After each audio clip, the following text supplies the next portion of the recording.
देखिए शऊर इस हद तक तो ज़रूर है कि वो पढ़ाना चाहते हैं अपने बच्चों को। ताउन इस लिहाज से तो ज़रूर है कि वो मेरी दरख्वास्त पे उन्होंने अपने बच्चों को मेरे पास भेजना शुरू कर दिया, मगर अगर हम माली एतबार से देखें तो फ़िल वक्त नहीं है, ऐसा नहीं है, क्योंकि वो ख़ुद भी बहुत पसमानदगी की ज़िंदगी गुजार रहे हैं। पहले अगर कुछ थोड़े से बेहतर हालात भी किसी के रहे हों, कुछ इतने बेहतर हों कि वो किताबों कॉपियों की ही मद में कुछ ले सके, तो अभी चूँकि यहाँ पर जो मकामी लोग हैं वो करीब के कारखानों फैक्ट्रियों में काम करते थे और कारखाने फैक्ट्रियाँ इस वक्त बंद पड़े हैं, तो उनके माली हालात ऐसे नहीं हैं कि वो अपने लिए कॉपियाँ किताबें ही ख़रीद सकें। हत्ता कि जब हम आए थे तो कपड़े भी बहुत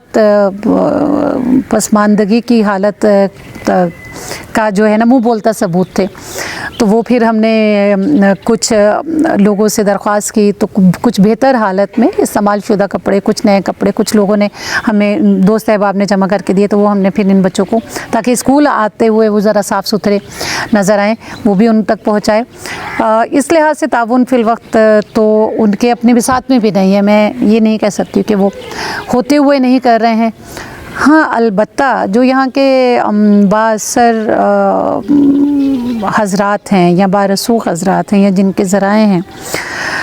वो भी उस तरह से अभी तक यानी उनकी शराकत दारी नहीं रही जैसी होनी चाहिए थी, या मैं समझ रही थी कि वो करेंगे, मगर वो अब उनके पीछे उनकी क्या मजबूरियां हैं या क्या वजूहात हैं ये मैं नहीं जानती,